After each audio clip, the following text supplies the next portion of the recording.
Abrimos la tertulia en este lunes que es 29 de junio de 2020. Sí, a eso vamos y empezando con los saludos para Margarita Machado, que vuelve después de algunas semanas. ¿Qué tal, Margarita? Buen día. Buen día, un placer estar nuevamente con ustedes, reencontrando a viejos contertulios, Sí, amigos. Esta es una combinación que hemos hecho pocas veces, así que supongo que hay varias sorpresas en ese intercambio. Bueno, Teresa Sí. Herrera también está. Buen día, Teresa. Sí, buen día, ¿qué tal? ¿Cómo están? Un gusto, como siempre, estar con todos ustedes. Gabriel Mazarovich, buen día. Muy buenos días, un gustazo. Y Rodolfo Saldain. Buen día, un gusto estar de nuevo por acá. Todos con Gabriel, en sus hace casas. mucho que no nos cruzábamos. Ah, con Gabriel, claro, ahí está. Ese intercambio no se daba. ¿Todos en sus casas? Sí, ¿Todos en Montevideo? sí. Sí. Bueno, vamos al primer tema de nuestra agenda. El ministro del Interior, Jorge Larrañaga, y el fiscal de Corte, Jorge Díaz, se reunieron el viernes para coordinar acciones en el combate al narcotráfico y a las bandas criminales. A la salida del encuentro, Larrañaga destacó que tanto la policía como la fiscalía van a continuar en una posición muy firme, muy dura contra el narcotráfico. El ministro sostuvo que se va a desarrollar una lucha sin cuartel. Yo a veces he escuchado con sorpresa como que declararle la guerra al narcotráfico es una expresión que en otros países no ha funcionado, que ha causado miles de muertes. La verdad que no entiendo esa línea argumental. Cuando nosotros hablamos de perseguir el narcotráfico es porque es nuestro mandato para evitar por los caminos constitucionales y legales que el narcotráfico se apodere de territorio en función de los mercados en la capital del país o en cualquier punto del Uruguay. Larrañaga dijo que el atentado con una granada en la base de la Brigada Antinarcóticos y las amenazas a la fiscal de estupefacientes Mónica Ferrero son señales de que la policía está causando problemas a esas bandas. De todos modos, enfatizó, no hay ninguna posibilidad de que una amenaza de patoteros criminales pueda tener el mínimo éxito en contra de lo que es el proceder de la justicia en el marco de la Constitución y de la ley. ¿Cómo vieron este planteo, esta forma de colocarse el Ministerio del Interior en esta materia, el narcotráfico en particular? Hay más detalles de lo que se dijo el viernes, pero con este titular creo que alcanza. ¿Quién empieza? ¿Teresa? Bueno, cómo no. A ver, a mí me parece que Uruguay está en una situación muy compleja con respecto a esto. Yo anoche pensaba que de alguna manera es algo parecido al tema de la pandemia, ¿no? Es decir, estamos rodeados. Todos sabemos las graves dificultades que tiene Brasil con el tema del narcotráfico, ni hablar, ¿no? Es decir, una de las bandas más importantes de narcotraficantes del mundo están acá, al lado, a la vuelta. Y también, digo, Argentina tiene muchas dificultades con el tema del narcotráfico, zonas liberadas, lugares. Entonces, y bueno, ni hablar también de Paraguay. Oh, por favor, otro lugar que... Entonces, en realidad yo sentía como que en algún momento cuando Larrañaga decía esas cosas, decía, sí, pero me parecía que era tipo como, no sé, los enanos en el país de Gulliver, al revés, ¿no? Es decir, de alguna manera, el pensar que la lucha contra el narcotráfico se resuelve en un solo país, cuando además sabemos las dificultades que han tenido todos los países, bueno, grandes, ¿no? Como Estados Unidos, bueno, ni que hablar Europa. Es decir, cómo en general es una guerra que se está perdiendo. Lamentablemente, digo, yo comparto la idea de que se está perdiendo. Y ojalá no fuera así, pero la comparto totalmente y creo que en algún momento el mundo en general, vamos a ver si los intereses económicos manejados por el narcotráfico y la corrupción manejada por el narcotráfico lo permiten, pero me parece que en algún momento el mundo en general, porque solo Uruguay no lo puede hacer, va a tener que plantearse si realmente no hay que liberalizar el tema y que se termine el narcotráfico. Bueno, esa sería la alternativa, esa sería la única alternativa a la guerra contra el narcotráfico. Exactamente. Para mí, en mi opinión, sí, porque, si no, a ver, ¿cuál es? No, porque después está la discusión a propósito de cómo se lo está encarando acá. El ministro, por ejemplo, en la entrevista el sábado en el diario El País, explicaba que están abocados a enfrentar al narcotráfico grande y también al chico, al narcomenudeo, por ejemplo, las bocas de pasta base. Entendemos que el narcotráfico de grandes cantidades provee alguna parte de droga que queda en el país y la otra parte pretenden exportarla.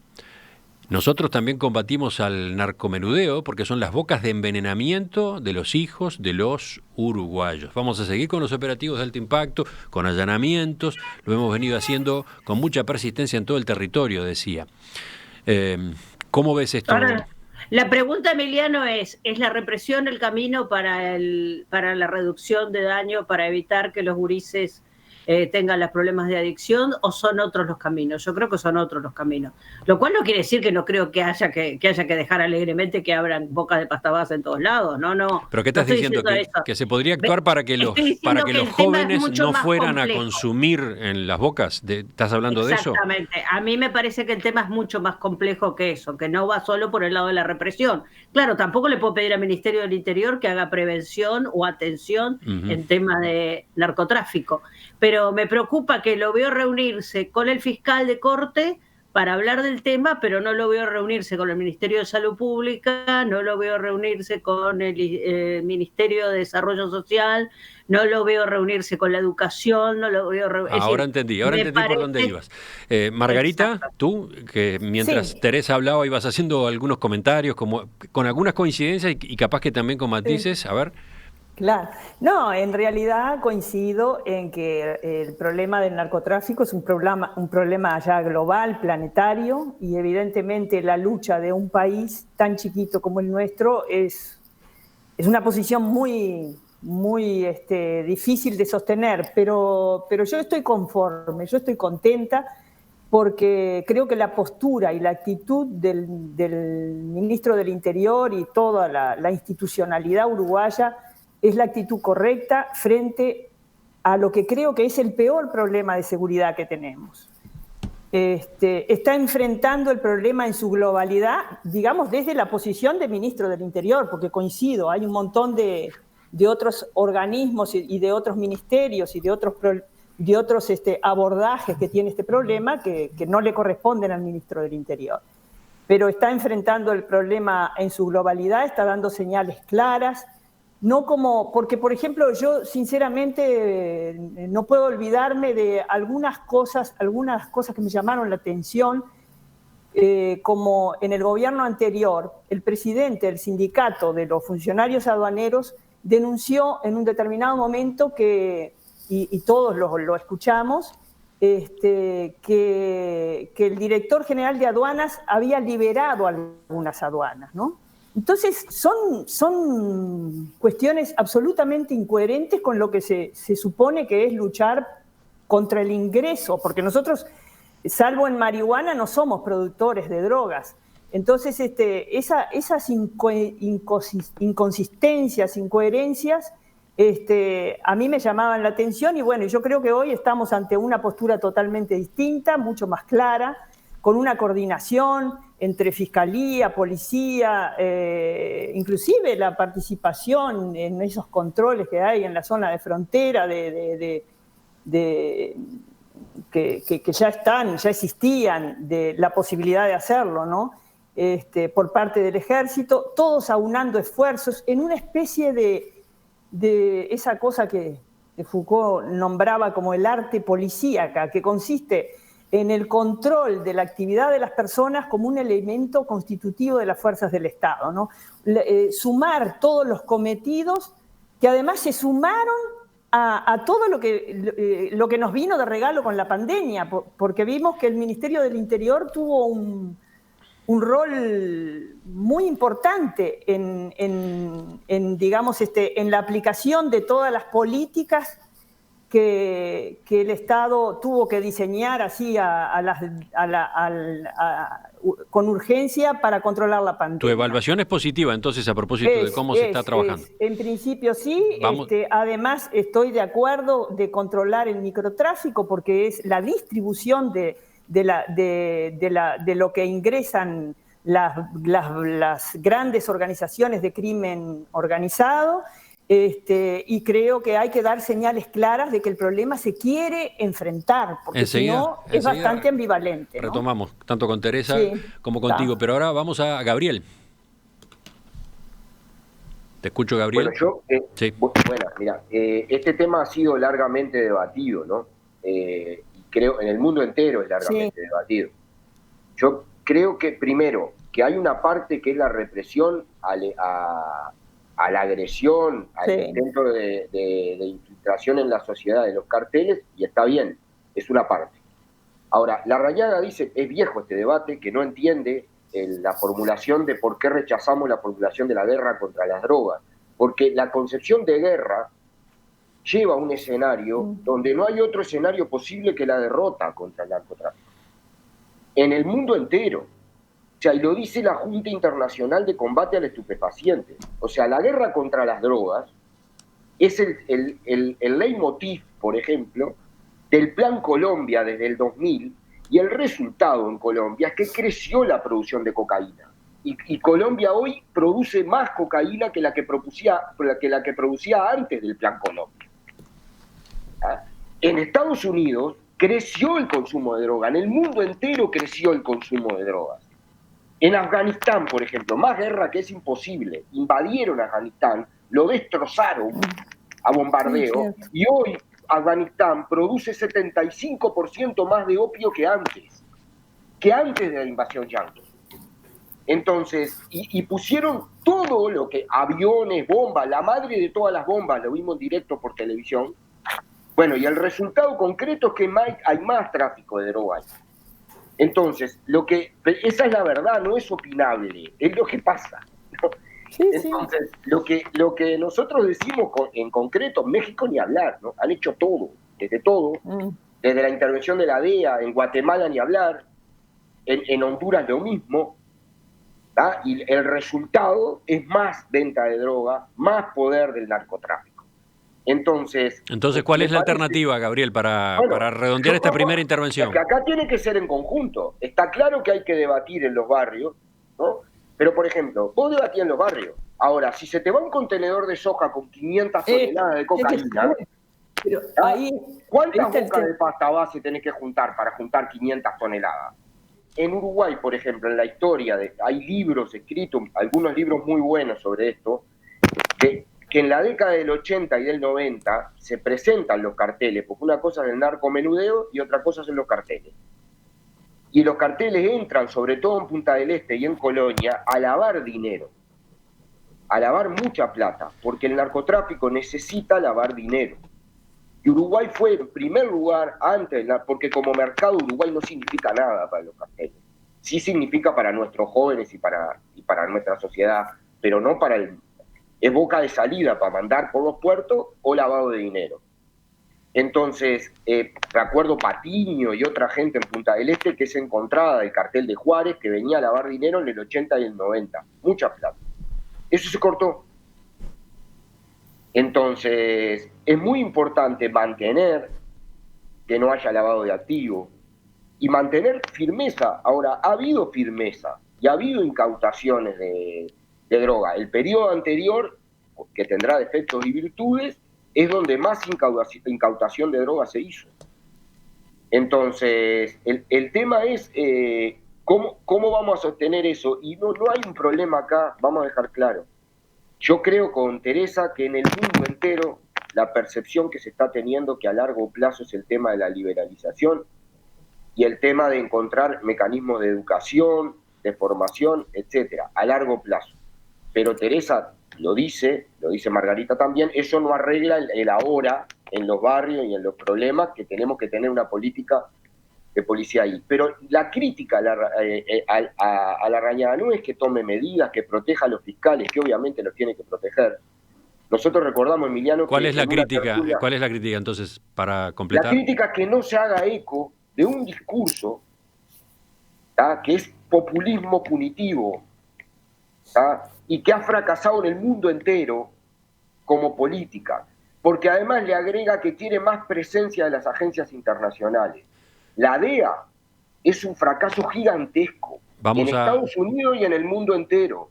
En los países donde la DEA tiene más poder es donde más narcotráfico hay, porque la DEA está podrida por dentro, además.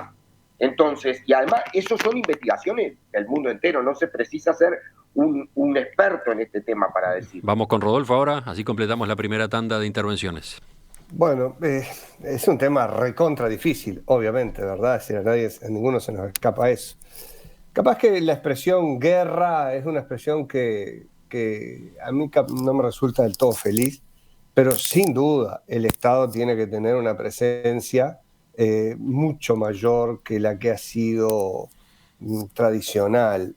Me parece que no es posible tolerar la existencia de bocas de venta que toda la policía sabe dónde están, que basta, digamos, hablar con vecinos de cualquier barrio y se pueden ubicar perfectamente dónde están bocas, hablando del narcomenudeo. Y obviamente el tema de, bueno, el narco grande, realmente creo que si el Estado uruguayo se orientara hacia una actitud más pasiva, realmente corremos un serio peligro de perder incluso el control de zonas importantes de ciudades, como ha ocurrido en otros países.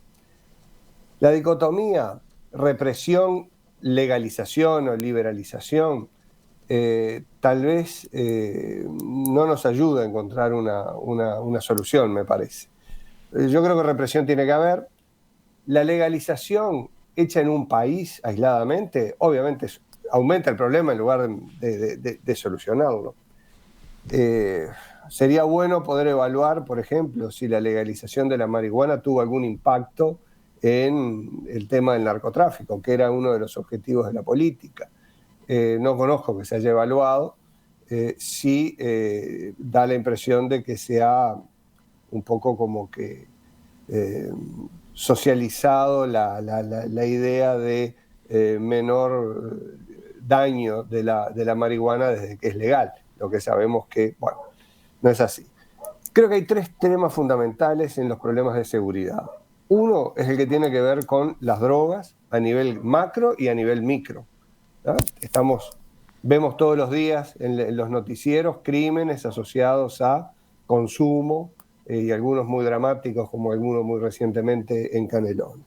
Las drogas es un primer enorme problema.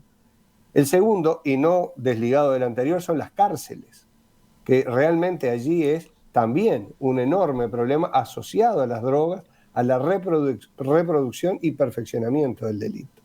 Y el tercero es la falta de oportunidades que hay en muchos estratos sociales del Uruguay. Hace unos días Adriana Aristimuño decía en una entrevista con Búsqueda que el sistema educativo compite con el narco en ciertas zonas del país. Una forma dramática de plantearlo, ¿no? Realmente, pero es la sensación que uno tiene. Cuando yo, digamos, leí esa entrevista, tuve toda la sensación de estar viendo allí una forma muy simple, dramática, pero muy, muy clara de la sensación que tiene gente que vive en entornos muy afectados por esa situación.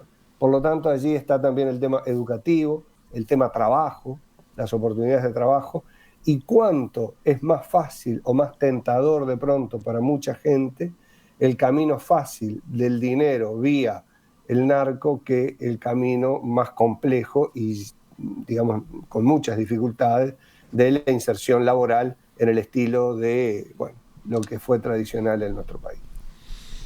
Volvemos. Teresa pedía la palabra, creo. Sí. Mirá cómo te cuida, Rodolfo. Qué atento, Rodolfo, qué atento, sí. No, yo cuando se hablaba de esto de que compite con el sistema educativo, yo creo que esto yo ya lo conté alguna vez en la tertulia, pero hace muchos años yo tengo muy grabado un recuerdo en un congreso de ALAS, de la Asociación Latinoamericana de Sociología en Caracas, ahí por la década del 90, donde la gente de Colombia vino como, parecía que habían traído una única ponencia todos, ¿no? Y la ponencia que habían traído tenía que ver con la penetración del narco en las poblaciones. Y cómo el narco, en definitiva, era el que determinaba de alguna manera el destino y el camino de las poblaciones, de la gente joven en las poblaciones, ¿no? Es decir, no solo porque era el principal donante de la escuela, de los caminos, de los arreglos, de todo lo demás, era el benefactor, digamos, de alguna manera, de cada uno de los lugares que le tocaba en su territorio. Era el que pagaba las becas para que los gurises fueran a la universidad, era el que hacía todo ese tipo de cosas. Y cómo justamente, y de alguna manera también competía con la escuela en el sentido de lo que había dicho Adriana, en el sentido de que la salida para un gurí de una zona desfavorecida socialmente, económicamente, es mucho más atractiva, obviamente. Es decir, es una salida que se vuelve mucho más, sobre todo en el cortoplacismo, ¿no? Claro. Es decir, se vuelve mucho más interesante que el camino arduo que significa y que hemos recorrido muchos de nosotros, o la mayoría de nosotros, de trabajar, estudiar, etcétera. Yo por lo menos trabajo desde que tengo 17 años, ¿no? Digo, de trabajar y estudiar conjuntamente y seguir haciendo toda una serie de cosas que implican otro modelo de vida muy distinto de lo que es la obtención fácil y rápida de dinero, de prebendas, bueno, incluso hasta una forma de vida cultural. Esto ahora Emiliano se enoja conmigo porque otra vez vuelvo al tema, pero yo hasta no, desde el punto... No, se no. enoja conmigo en esto, me refiero, nada, se enoja, es una broma, pero porque hasta en el tema de lo que tiene que ver con las relaciones de género, ¿no? Es decir, uno de los temas más difíciles para poder seguir trabajando en equidad de género en Uruguay y anti la violencia de género, tiene que ver también con la cultura narco, ¿no? Es decir, con esa cultura de lo que vale es la violencia, lo que vale es dominar al otro y a la otra, por supuesto, lo que vale es resolver los conflictos de esa manera, etcétera. Entonces, esto es parte de una batalla cultural también. Es decir, cuando hablamos de cómo trabajar con los gurises y las gurisas en los barrios, estamos hablando de ese tipo de cosas. Y era eso a lo que yo me refería hoy cuando decía, a mí me parece fantástico que se piense, no me gusta la palabra guerra, obvio, pero que se piense en realmente tratar de hacer una forma de trabajo para que el narcotráfico cada vez esté menos presente en nuestros países, que lo está a todos los niveles, porque estamos hablando del narcomenudeo, pero no estamos hablando de la corrupción, no estamos hablando de aquellos que le permiten abrir las puertas, no estamos de todo ese tipo de cosas, no estamos hablando de algo tan terrible y no me quiero olvidar de mi solidaridad con las personas que están siendo amenazadas por estar en esto, como la fiscal, como el periodista Gabriel Pereira, ¿no? Es decir, todo este tipo de cosas. Esto es terrible, pero tenemos que pensar en la complejidad que implica este tema y cómo el que está del otro lado, el narco, no es solo una persona que agarra un revólver, una ametralladora o un arma para combatir. Esto es una lucha cultural también. Y en esa lucha cultural hay mucho por hacer. Teresa, por ejemplo, dice desde la audiencia, una Teresa que no es Teresa Herrera, dice: pienso que tendrían que implementarse buenas campañas de bien público, como se hizo con el cigarrillo, a través de equipos de psicólogos y psiquiatras que asesoren a la población por la vía de los medios de comunicación, difundiendo buenas prácticas de crianza y protección familiar, advirtiendo sobre las consecuencias negativas en la salud personal y social del consumo de sustancias psicoactivas. Debería ser una política pública. Yo creo que hay un gran debe ahí. Exacto, yo creo que es difícil no coincidir con Teresa, ¿no? Este es un gran bache, Las madres, este grupo que hay de madres que están trabajando con este tema lo dicen claramente y tienen razón. ¿A dónde llevan a los gurises? Es decir, ¿qué servicios de atención esa es otra cosa.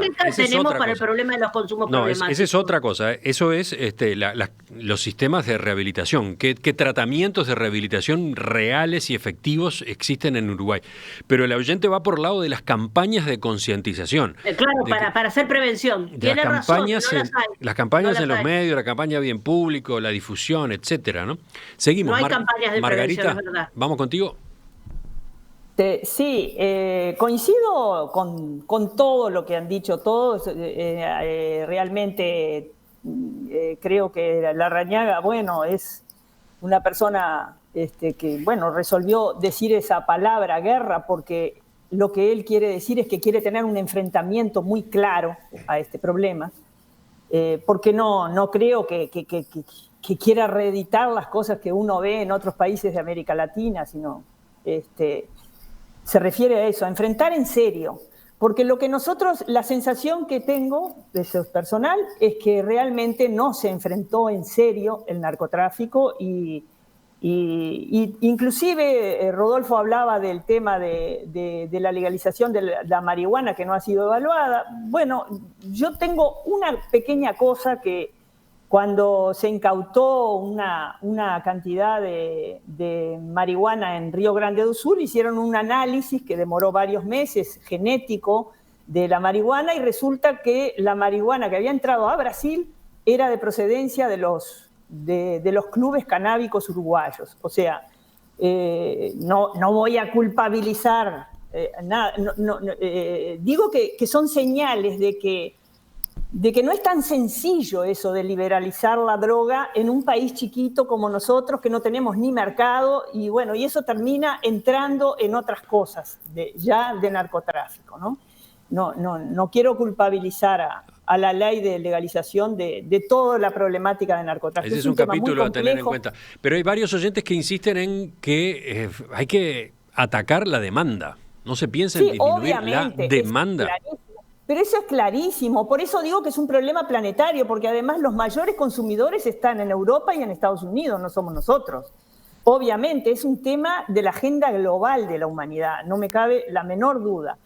Pero lo que sí creo es que el Ministerio del Interior y este gobierno tiene un problema grande, porque, y yo lo resumiría, porque sé que también todo el tema del avance del narcotráfico está directamente relacionado con el fracaso de todas las políticas que acá se mencionaron. La política educativa, en primer lugar, el fracaso de la política de rehabilitación, de la política de humanización carcelaria, el fracaso de la política de empleo, porque ahora descubrimos que hay mucho más gente subempleada o desempleada o con inclusive otro tema un poco más que habla de la cuestión de la estructura del problema del narcotráfico, que es la insuficiencia del recurso para sobrevivir.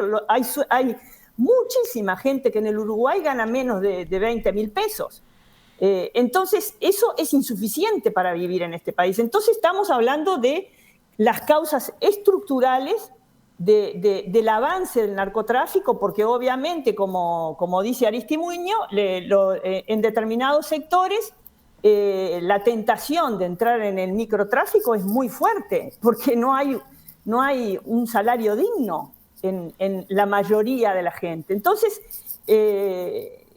yo quisiera simplemente señalar que entiendo que todo el equipo de gobierno, porque ahí me refiero al Ministerio del Interior y a inteligencia del Estado, que han puesto a personas correctas en los lugares estratégicos de la institucionalidad, y la Fiscalía y todos los actores en esta lucha están enfrentando un problema muy grande, que es el fracaso de esas políticas. Dicen, por ejemplo, otros mensajes, lo más barato socialmente es dejar al narcotráfico sin mercado, educar para que no haya consumidores. Pero ¿cuántos años lleva eso? Seguimos, vamos completando el tema porque se nos va la hora de este asunto. Gabriel, Rodolfo, ¿quién va primero? Gabriel, dale. Sí, lo dejo a Rodolfo al final para que no digan que soy un bolche maniobrero que me quedo para el final. No, es que te quieres quedar para el final del tema que viene después. Sí, en el que viene después voy a hablar más, por eso. Que sos un bolche maniobrero, eso es cierto, pero sí, independientemente bueno, también fuera de discusión. Pero bueno, yo creo que Margarita introduce algunos temas del debate general, ¿no?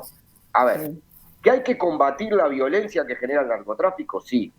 ¿Que hay un impacto en la pobreza? Claramente. Si uno lo ve en el resto, ¿por qué las maras están en Centroamérica? Y bueno, porque hay 70% de pobreza. Y por eso la guerra es imposible de ganar, porque matan miles por año, pero hay miles de soldados potenciales que vienen atrás. Y hasta que no terminen con esa pobreza, no hay manera de ganar la guerra. Es mentira.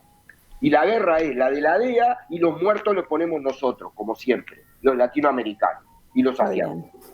Entonces, esa es la cuestión que hay que discutir. Por eso me preocupa que la Rañaga, porque la Rañaga dijo también que va a aumentar la presencia de las agencias en Uruguay. Y la verdad que la presencia de la DEA solo trae muerte y fracaso. Esa es la verdad. Entonces, lo que digo con claridad es eso. Pero segundo, hay que tener, no lo ha dicho ninguno de los contertulios acá, pero lo voy a decir, hay que tener cuidado en asociar solo narcotráfico con pobreza. Porque, a ver, los que lavan dinero para el narco viven en Carrasco, en Punta del Este y en Colonia, no viven en el barrio de Marconi. Y son los que lavan más. El consumo de drogas sintéticas, que es lo que está creciendo, es en fiestas de alto nivel adquisitivo. Y ahí también van dealers. Y ahí también se sabe quiénes son y dónde son los locales. Entonces, a mí tuvimos la experiencia dramática de los gurises que fueron a la fiesta electrónica en Buenos Aires, con pasajes comprados, todo, y se da de por sí que en esa fiesta se consume droga sintética, que tampoco se produce acá, y que no se vende ni en la Plaza Lafone, ni en Marconi, ni en los lugares donde uno piensa cuando piensa en narco. Entonces, hay un problema social general y también ahí es un problema de valores. Rodolfo. Termino con esto, Emiliano, nada más. Creo que hay que discutir con mucha claridad el tema de herencias, porque yo creo que aquí nosotros estamos viviendo el impacto de la fractura social bestial que tuvimos en el 2000. Una sociedad, y que están creciendo, son los jóvenes que crecieron de ahí, una sociedad que llegó al 40% de pobreza y que tuvo 1 millón de pobres, y que creció así, está viendo esas cosas que están pasando aquí. Entonces, yo estoy dispuesto a discutir todos los problemas que hubo, sí. Ahora, hablar de fracaso en políticas que llevaron de 40% a 9% la pobreza y de 40% de informalidad a 25%, porque algunos descubren hoy la informalidad en el trabajo. Uno que lucha en los consejos de salario contra la informalidad todo el tiempo, sabe que existió y mucho más. Entonces, me parece que ese es un debate muy interesante que aborda toda la realidad y que va a ser inevitable que se dé en cada tema que tratemos durante estos 5 años.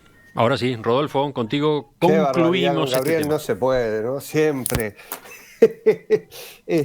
Bien, yo creo que efectivamente el tema de la fractura social es un tema bien importante, pero no tiene solo un origen en una determinada crisis como fue la del 2002.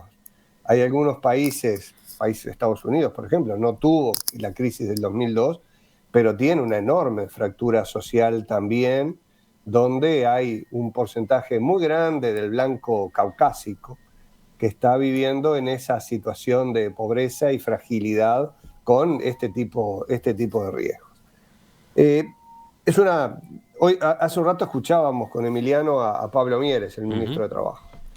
Realmente yo creo que en el centro, en el foco del problema está el tema empleo y directamente asociado con el tema empleo, es decir, el tema salario también. Y más allá de ese trade-off que hay entre empleo y nivel salarial, y que un nivel salarial alto puede estar atentando contra la posibilidad de empleo, está muy claro que si el salario no paga el esfuerzo de trabajar, allí la tentación del dinero fácil conseguido de manera ilegal crece notoriamente. Uruguay tiene una tasa de actividad, es decir, del total de su población activa, quienes están ocupados, realmente muy baja. No llega al 60% hoy día de quienes están en condiciones de trabajar, los que realmente están ya sea ocupados o en busca de trabajo. Si la tasa de desempleo que se mide con una metodología que solo toma en cuenta quien está buscando empleo, fuera a tomar en cuenta quienes están en condiciones de trabajar y no lo hacen, tendríamos un nivel muchísimo mayor, o se evidenciaría un nivel del orden del 40% de población en edad de trabajar que no lo hace. En ninguna parte del mundo trabaja el 100%, porque hay infinidad de razones por las que no, pero realmente 40% de una población en edad de trabajar que no busca trabajo, que ni trabaja ni busca trabajo, no es un tema que pueda resolverse fácilmente de ninguna manera. Y allí hay realmente un caldo de cultivo bien importante para que prosperen prácticas como esta que hemos estado conversando hoy.